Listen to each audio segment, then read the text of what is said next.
이미 광고했던 것처럼 우리 교회는 부활주일과 연계하여 성례의 예식이 거행되기 때문에 코로나19를 좀 피해보고자 한 달을 연기했습니다. 그러나 여전히 마스크를 쓰고 예배를 드리는 상황이고 또 생활 방역 속에 있는 상황이기 때문에 오늘 부활주일만 지키고 성례는 거행하지 못하게 되었습니다. 우리 교회는 1년에 2차례 성례를 거행하기에 그 예식이 너무나도 존귀한 것이 사실인데, 그래서 당회가 지혜롭게 협의하여 가능한 한 정상적으로 회복이 되는 대로 성례의 예식은 시행하도록 그렇게 하겠습니다. 어찌됐건 오늘 부활주의를 지키며 다시 한번 우리가 확인해야 할 위대한 교리가 있지요. 사랑하는 성도 여러분, 성경의 증언대로 우리 주 예수 그리스도께서 죄와 사망의 권세를 이기고 부활하셨습니다. 이 위대한 그리스도의 부활은 기독교 신앙의 핵심적인 내용이요 영광스러운 진리입니다. 그렇기에 오늘 저랑 읽으신 본문에서 바울 사도가 부활에 관해 이렇게 표현했잖아요. 그리스도께서 만일 다시 살아나지 못하셨으면, 그리스도의 부활이 없다면 우리가 전파하는 것도 헛것이요 또 너희의 믿음도 헛것이며. 무슨 이야기입니까? 그리스도께서 부활하지 않으셨다면요, 기독교 복음은 거짓 중 최고의 거짓이 됩니다. 우리의 믿음도 가짜요 허망한 것이며, 부활을 기념하는 오늘 우리의 예배도 부질없는 것입니다. 이렇듯 그리스도의 부활은 기독교 신앙을 진실하고 능력 있게 만드는 중요한 교리입니다. 그리스도인의 믿음을 고귀하고 복된 것으로 만드는 역사적 사건입니다. 그러하니 어찌 그리스도의 부활을 귀히 여기지 않겠습니까?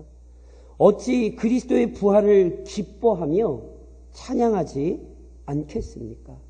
그래서 이 시간에도 이 위대한 부활의 교리를 우리가 묵상하고자 하는 것입니다. 그러면서 먼저 반드시 기억하셔야 합니다.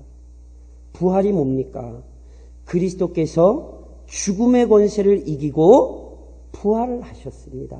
이것이 부활이죠. 부활이란 다른 것 아닙니다. 죽은 자가 다시 살아나는 것입니다. 제가 이렇게 묻고 막 아멘하고 막 이래야 되는데 이렇게 마스크를 쓰고 계셔가지고 저도 이렇게 설교하는데 답답하고 참 빨리 이게 좀 끝났으면 좋겠어요. 이 위대한 교리를 우리가 확인을 하는데, 어찌됐건 다시 한번 설명드리지만 그리스도께서 부활하셨다는 것은 그가 분명 육체적으로 죽었다가 3일 만에 다시 살아나셨다는 사실을 의미합니다. 속으로 크게 아멘 하셔야 돼요. 예. 아멘을 지금은 크게 하시면 다른 성도들이 좀 불안하실 수 있어요. 이게 우리의 상황을 인정을 좀 하셔야 돼요. 어찌됐건 이 때문에 그리스도께서 3일 만에 다시 살아나셨다는 사실 때문에 그리스도의 부활은 많은 사람에게 거부당했어요. 즉 믿음이 없는 자들은 그리스도의 부활을 한마디로 거짓말로 여깁니다. 그리고 그리스도의 부활을 거부하는 이유는 지극히 간단명료합니다. 죽은 사람이 다시 살아나는 것은 불가능하다고 확신하기 때문이죠. 지금까지도 그리고 앞으로도 죽은 자가 다시 살아나는 일은 없을 것이라고 여기기 때문입니다. 그러니까 이와 같은 논리에 근거하여 그리스도 역시 부활하지 않았다고 결론 내립니다. 그런데 그리스도의 부활을 거부하고 부인하는 견해는 교회 안에서도 나타났습니다. 기독교인이라 자처하면서도 부활의 의미를 다르게 해석해 부활을 부인한 것입니다. 제가 지금 앞서 설명드렸듯이요, 성경이 말하는 부활은 잘 들으셔야 돼요. 죽었던 사람이 다시 살아나는 것입니다. 그러니까 부활은 당연히 한 사람의 영혼과 육신 모두를 포함합니다. 하지만 교회 안에 있으면서도 부활을 부인하는 사람들은 사람이 육체적으로 살아나는 것은 불가능한 것이기에 그리스도께서도 육체적으로 부활한 것은 아니라고 얘기하는 거예요. 단지 그리스도의 영이 제자들에게 나타나셨는데 이걸 제자들이 부활로 착각했다는 거죠. 맞습니까? 틀립니까? 당연히 틀립니다. 그러니까 이것만 해도 성경과는 전혀 다른 주장인데 실은 이것보다 한 걸음 더 나아간 견해도 있습니다. 그래서 이들은 부활의 의미를 더 급진적으로 이해합니다. 즉 부활이란 지금 제가 강조해서 말씀드린 것처럼 다시 살아나는 것인데 부활을 다시 살아났다는 개념이 아니라 그리스도의 가르침이나 삶이 되풀이되고 재생되는 것으로 이해하는 견해입니다. 제가 예를 들어드리면 이런 거예요. 오늘 여기 아멘 하시면 안 돼요. 혹시 오늘 어떤 사람이 그리스도의 가르침을 그의 마음에 믿고 받아들이면 그의 마음에 그리스도께서 부활하신 것이라고 주장하는 거예요. 또는 누군가 그리스도를 본받으며 누군가 그리스도처럼 살면 그의 삶을 통해 오늘 그리스도께서 부활하신 거라는 거예요. 아멘 하시면 안 돼요. 얼핏 들으면 그럴싸하죠. 그러나 모두 성경이 가르치는 그리스도의 부활과 전혀 다릅니다. 제 얘기 잘 들으셔야 돼요. 부활이란 분명 죽었던 그리스도, 무덤에 계셨던 그분이 살아나신 거예요.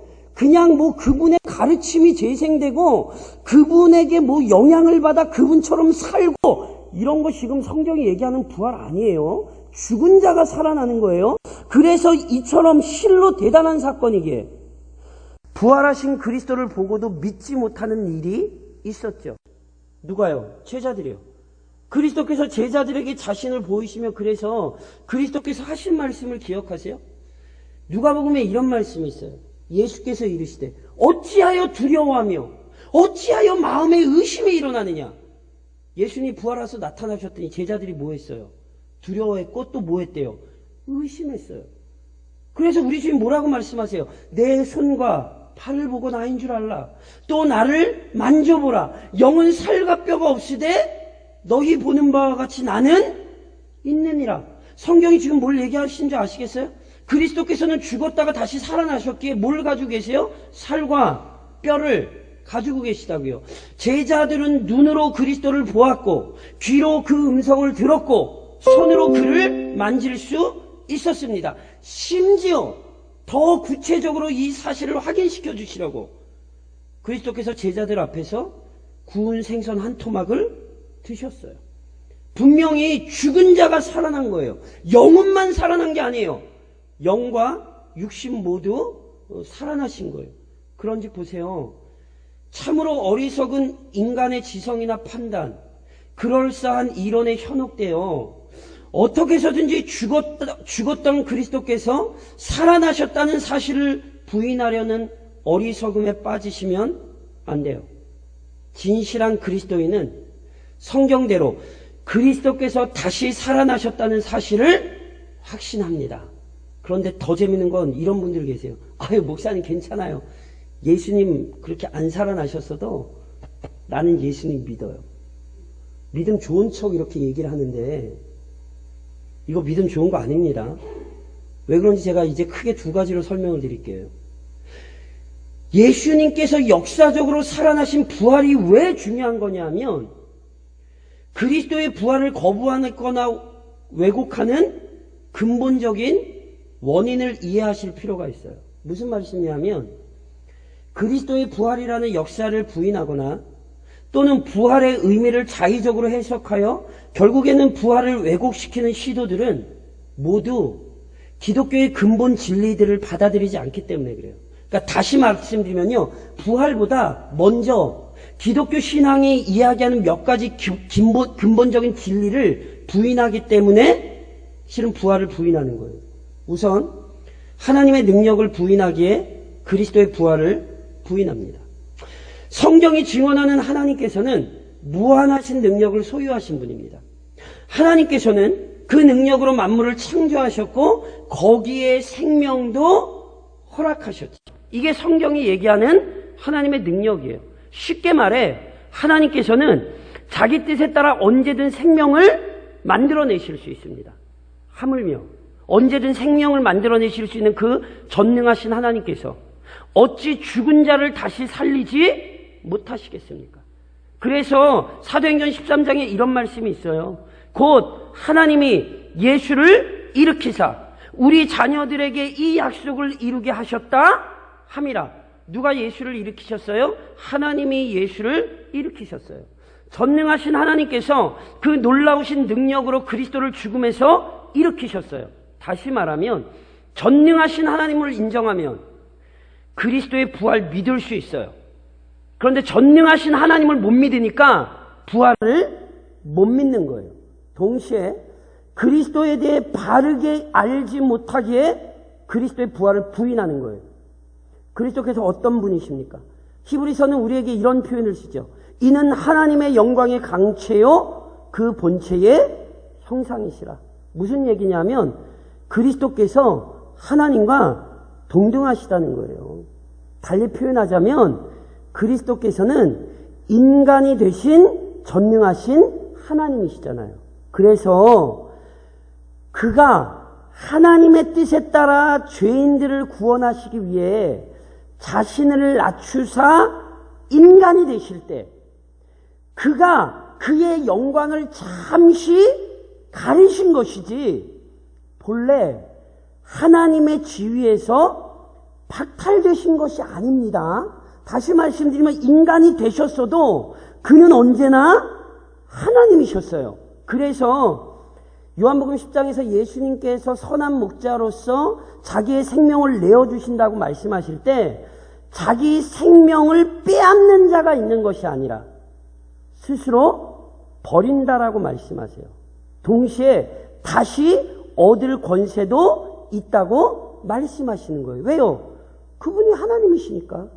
하나님과 동등하신 분으로서 그리스도가 자신의 권위로 자신의 생명을 내어주기도 하시고 그 생명을 다시 회복하기도 하시는 거예요. 그러니까 보세요. 그리스도의 존귀함을 알지 못하면 그가 하나님과 동등하신 분이라는 사실을 알지 못하면 부활을 못 믿는 거예요.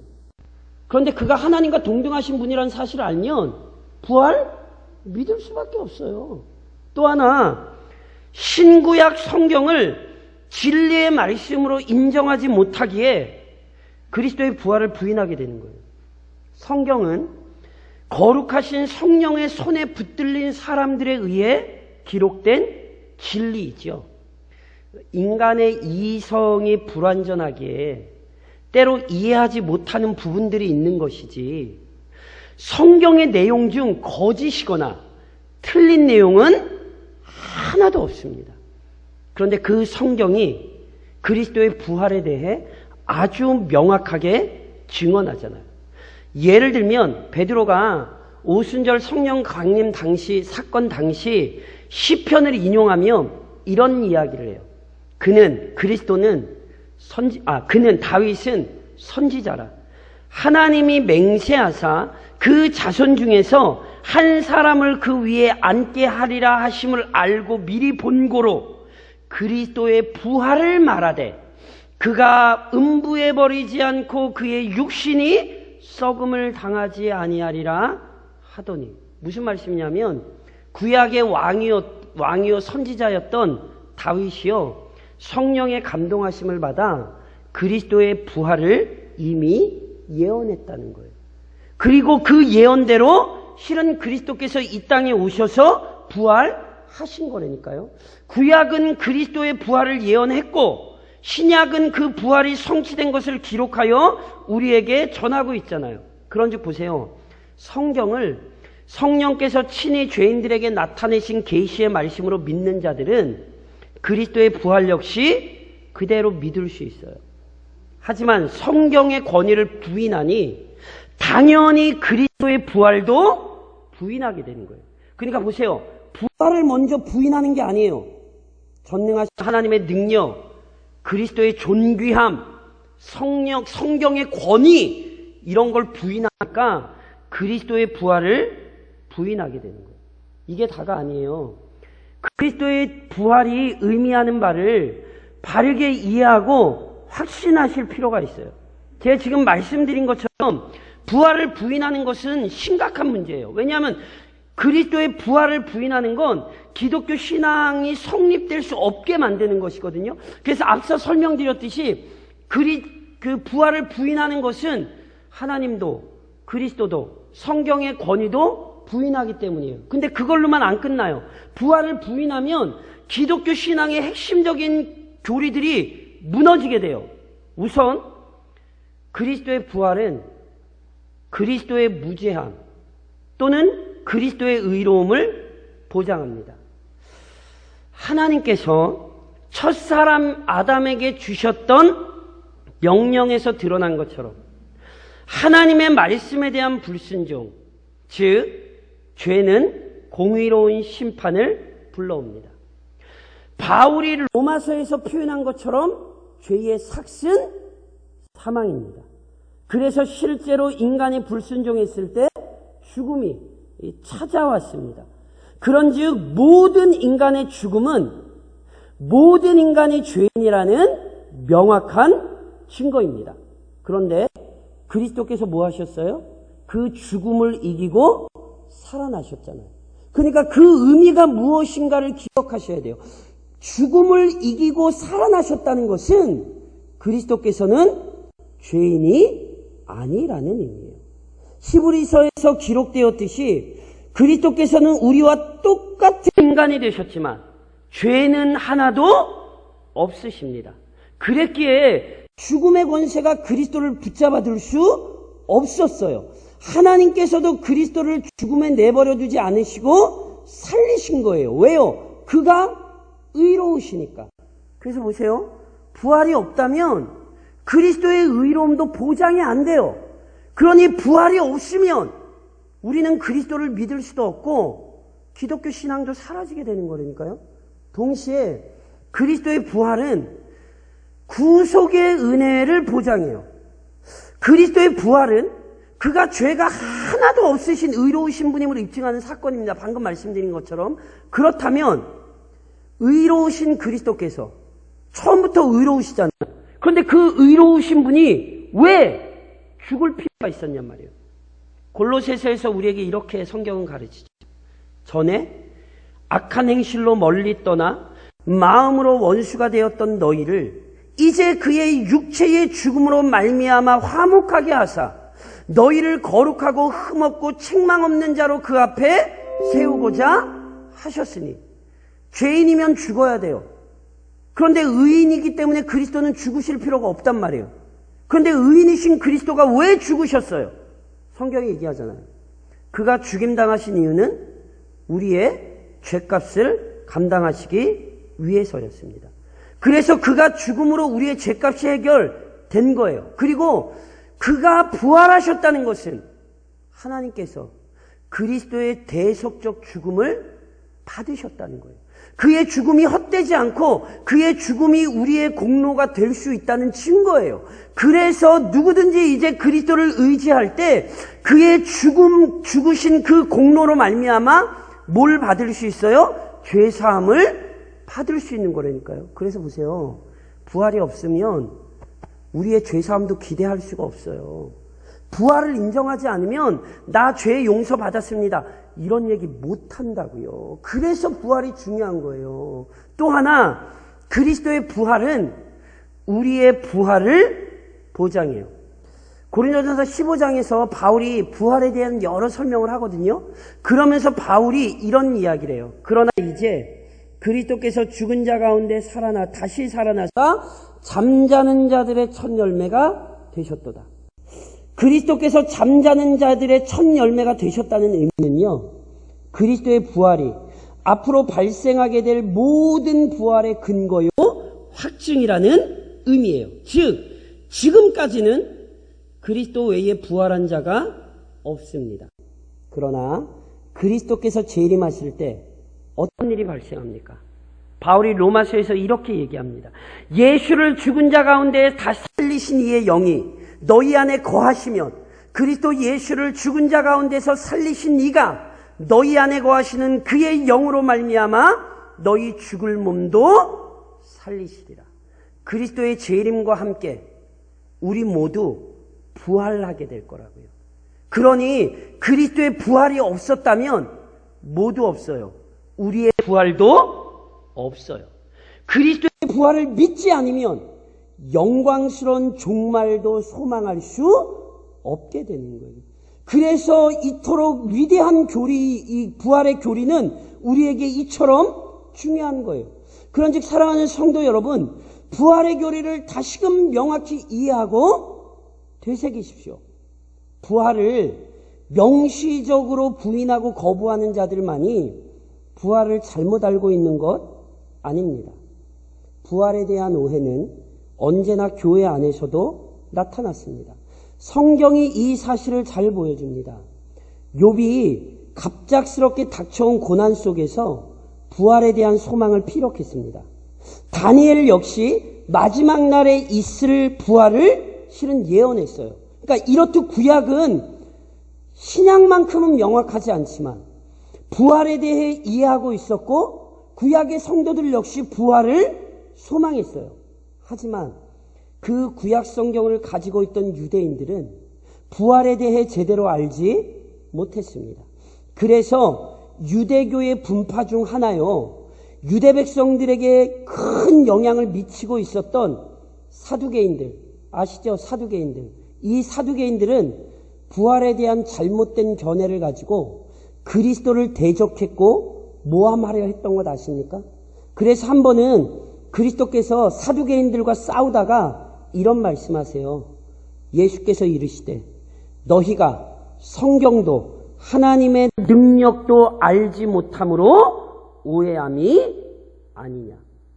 유대인들인데 구약 성경을 가지고 있던 사람들인데 성경도 하나님의 능력도 알지 못해 부활을 오해하고 있었다고요. 그리고 여전히 교회 안에 이 일이 발생한다니까요. 제가 앞서 말씀드렸듯이 부활을 자의적으로 해석하여 부활을 부인한 사람들이 신학자들이고요, 기독교인들이에요. 지금도 소위 자유주의 신학과 그 신학을 따르는 자들이 부활을 부인해요. 그래서 제가 아까 설명드린 것처럼 예수님의 가르침을 따를 때 오늘 우리의 삶 속에 예수님이 부활하십니다, 이렇게 설교한다니까요. 그리고 그걸 아멘 하고 받아요. 성경과는 다른데 그런즉 부활의 의미를 정확히 이해하셔야 된다고요. 부활에 관한 성경적 지식, 부활에 관한 명확한 교리를 이해한 그리스도인이 되십시오.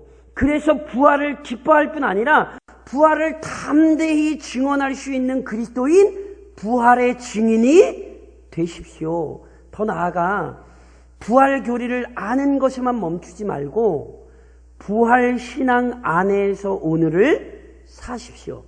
그리스도께서는 죄와 사망의 권세를 이기고 부활하셨습니다.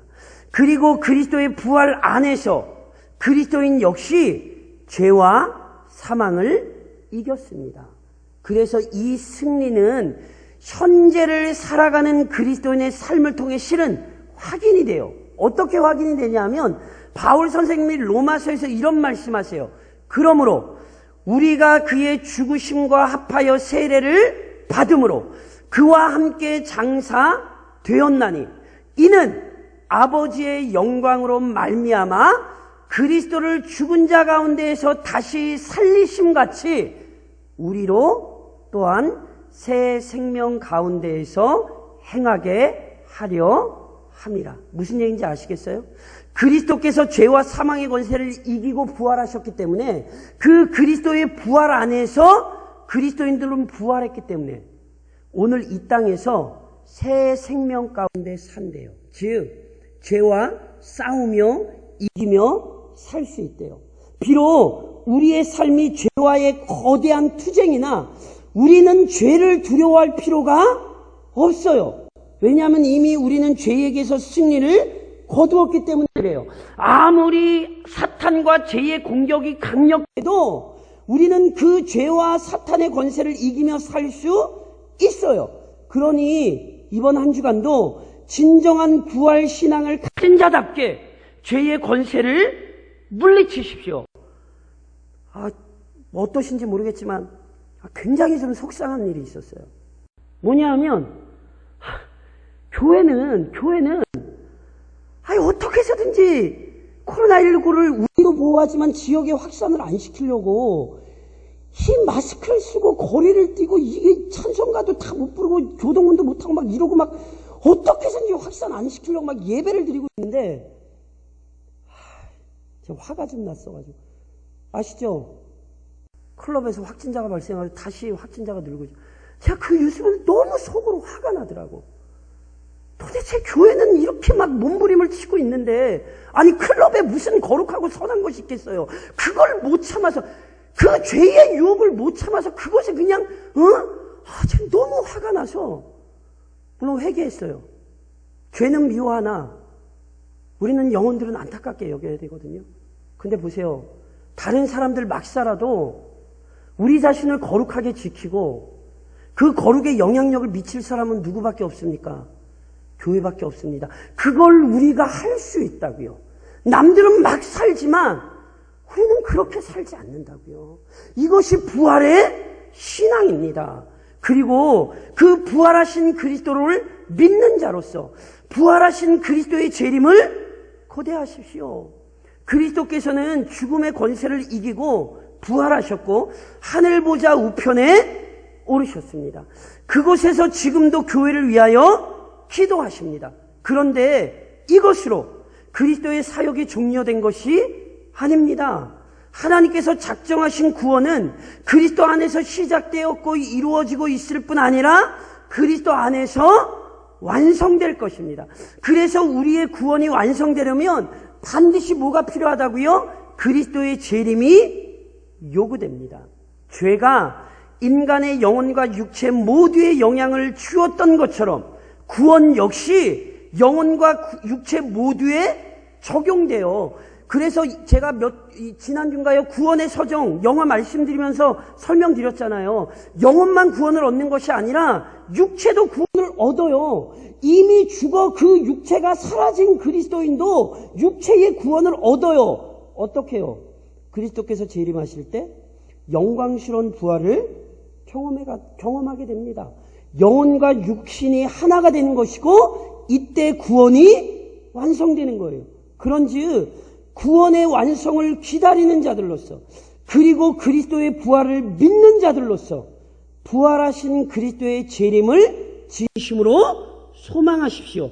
이게 부활을 아는 성도들 부활 신앙이에요. 그리고 마지막으로 영광스러운 부활과 함께 주어질 상급을 소망하십시오. 그리스도께서 재림하실 때가 바로 성경이 가르치는 종말이에요. 그런데 성경이 가르치는 종말이란 모든 것이 사라지고 없어진다는 의미가 아니라니까요. 진정한 종말은 새로운 시작, 즉 새하늘과 새 땅이 시작되는 순간입니다. 그리고 이와 연관하여 분명 부활의 두 가지 성격이 있다고 말씀드렸죠. 우리 주님이 뭐라고 말씀하셨어요? 선한 일을 행한 자는 생명의 부활로, 악한 일을 행한 자는 심판의 부활로 나아오리라.